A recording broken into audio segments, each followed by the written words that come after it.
Чудили ли сте се как българският фолклор разказва историята на нашия народ? Всяка народна песен, приказка или танц е своеобразен летописец, който пази спомена за славни и тежки времена. Например, хайдушките песни възпяват борбата срещу османското владичество, превръщайки героите в символи на свободата и непокорството. Коледарските обичаи и нестинарските танци отразяват древни езически вярвания, вплетени в християнската традиция, което показва как различни култури и религии са се преплели в нашата земя.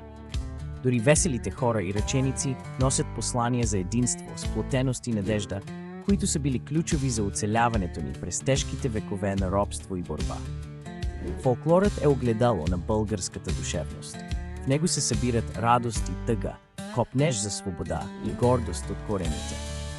Той съхранява мъдростта на предците и предава ценности, които продължават да вдъхновяват и днес. Така нашият фолклор не е просто съвкупност от стари песни и обичаи, а жива памет, която ни дава усещане за принадлежност, сила и непрекъснатост на българската история и култура.